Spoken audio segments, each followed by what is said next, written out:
Hi guys, എല്ലാവരും സുഖമായിരിക്കുന്നു. ഞങ്ങളെല്ലാവരും ഇവിടെ സുഖമായിരിക്കുന്നു. അപ്പോൾ ഇന്ന് ഒരു ലോങ് വീഡിയോ ആണ്. എനിക്ക് ലോങ് വീഡിയോ ചെയ്യാനാണ് ഷോർട്ട് വീഡിയോക്കാളും ഭയങ്കര ഇഷ്ടം. കാരണം ഷോർട്ട് വീഡിയോയിൽ ഇടുമ്പോൾ പെട്ടെന്ന് തന്നെ എല്ലാ കാര്യങ്ങളും പെട്ടെന്ന് ഷടപടിക്കുന്ന പറഞ്ഞ് തീർക്കണം. വോയിസ് ഓവർ ചെയ്യാൻ പലപ്പോഴും പറ്റാത്തതുകൊണ്ട് ഞാൻ സോങ് കയറ്റാറാണ് പതിവ്. അപ്പോൾ ഇതിൽ കുറച്ച് ടൈമുണ്ട്, പയ്യെ സാവധാനത്തിൽ പതുക്കെ സംസാരിച്ച് പോകാൻ പറ്റും. അതുകൊണ്ട് എനിക്ക് ലോങ് വീഡിയോ ഇഷ്ടമാണ്.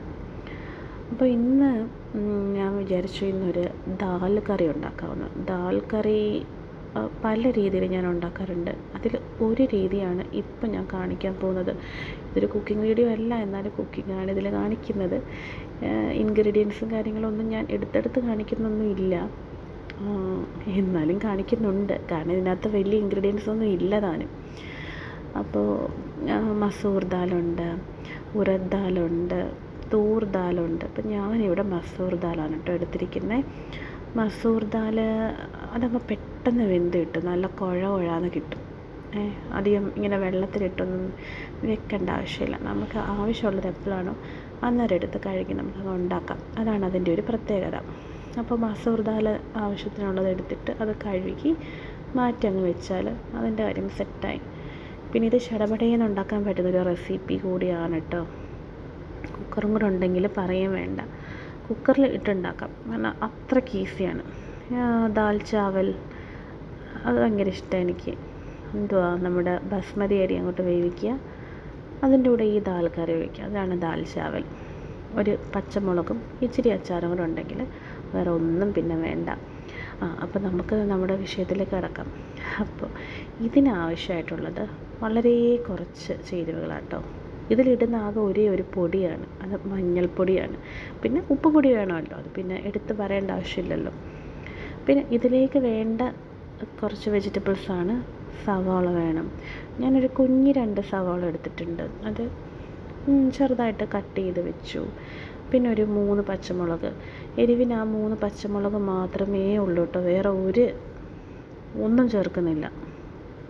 പിന്നെ വറ്റൽമുളക് ഇടും, അത് താളിച്ച് ചേർക്കുമ്പോൾ വറ്റൽമുളക് ഇടുമല്ലോ, അതിനാണല്ലോ ഒരു ടേസ്റ്റ്.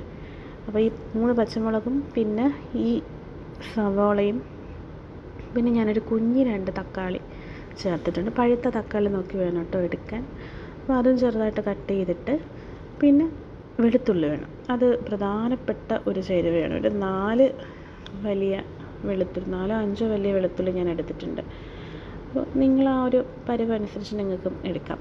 അപ്പോൾ ഇത്രയേ ഉള്ളൂ കാര്യം, വേറെ ഒന്നും വേണ്ട എന്നുള്ളതാണ് ഒരു സത്യം. കുക്കർ വെക്കുക. ഇതിന് ഏത് ഓയിലും ഉപയോഗിക്കാം. വെളിച്ചെണ്ണ ഉപയോഗിച്ചാൽ കുറച്ചും കൂടെ ടേസ്റ്റാണ് എന്നാണ് എനിക്ക് തോന്നിയിട്ടുള്ളത്. അപ്പോൾ വെളിച്ചെണ്ണ ഉപയോഗിച്ചിട്ട് നമ്മൾ ആവശ്യത്തിന് കടുക് പൊട്ടിച്ച് നമ്മുടെ വറ്റൽമുളകൊക്കെ ഇട്ട്, കറിവേപ്പില ഉണ്ടെങ്കിൽ അതിടണം. പക്ഷേ എൻ്റെ ഇല്ലായിരുന്നു, അതുകൊണ്ട് ഞാൻ ഇട്ടില്ല കേട്ടോ. പിന്നെ എല്ലാം കൂടെ അങ്ങ് തട്ടുക. അതായത് നമ്മുടെ വെളുത്തുള്ളി, പച്ചമുളക്, സവാള, തക്കാളി എല്ലാം കൂടെ ഇട്ടിട്ട് ഒറ്റയടിക്ക് അങ്ങോട്ട് ഇളക്കി കൊടുക്കുക. ഒന്ന് വഴന്ന് വരണം. കുറച്ച് ഉപ്പൊക്കെ ചേർത്ത് കൊടുക്കണം, പെട്ടെന്ന് വഴണ്ട് കിട്ടുമല്ലോ. അപ്പോൾ അതെല്ലാം കൂടെ ചേർത്തൊന്ന് വഴണ്ട് കിട്ടുമ്പോഴത്തേക്കും നമുക്ക് നമ്മുടെ പരിപ്പും അതിനോടൊപ്പം കുറച്ച് വെള്ളം കൂടെ അങ്ങോട്ട് ഇടാം. എന്നിട്ടൊന്ന് മിക്സ് ചെയ്യുക. കുക്കർ അടച്ച് വെക്കുക. അതിന് മുന്നേ ആവശ്യത്തിന് മഞ്ഞൾപ്പൊടിയും കൂടെ ചേർക്കണം കേട്ടോ. എന്നിട്ട് കുക്കർ അടച്ച് വെക്കുക. ഞാനൊരു മീഡിയം ഫ്ലെയിമിൽ ഒരു 5 വിസിൽ കേൾപ്പിച്ചു. ഇതിൻ്റെ ഒരു പ്രത്യേകത, ഇതിൽ നിങ്ങൾ ശ്രദ്ധിക്കേണ്ട കാര്യം, നന്നായിട്ട് വേകണം. അതായത് മഷി പോലെ ആവണം. ഒരു തരിതരിപ്പ് പോലും ഉണ്ടല്ലോ, മഷി പോലെ ആവണം, കുറുകുറാതിരിക്കണം. അതാണ് ഇതിൻ്റെ ടേസ്റ്റ്. ഞാൻ അതിൻ്റെ കൂട്ടത്തിൽ തന്നെ ചോറും കൂടെ വെക്കുന്നുണ്ട്. ബസ്മതി അരി ഇല്ലായിരുന്നതുകൊണ്ട് സാധാരണ മട്ട അരിയാണ് ഞാൻ വെക്കുന്നത്. എന്നിട്ടത് വെന്ത് കഴിയുമ്പോൾ 5 വിസിലൊക്കെ കഴിഞ്ഞ് ഫുൾ പ്രഷറും പോയിട്ട് തുറക്കുക. ആവശ്യത്തിന് മല്ലിയിലയും കൂടെ അങ്ങോട്ട് വിതറുക. ഉപ്പൊക്കെ സെറ്റാണോ നോക്കുക. അത്രയേ ഉള്ളൂ. കിടിലൻ ടേസ്റ്റാണ്. നിങ്ങളെല്ലാവരും ട്രൈ ചെയ്ത് നോക്കണേ.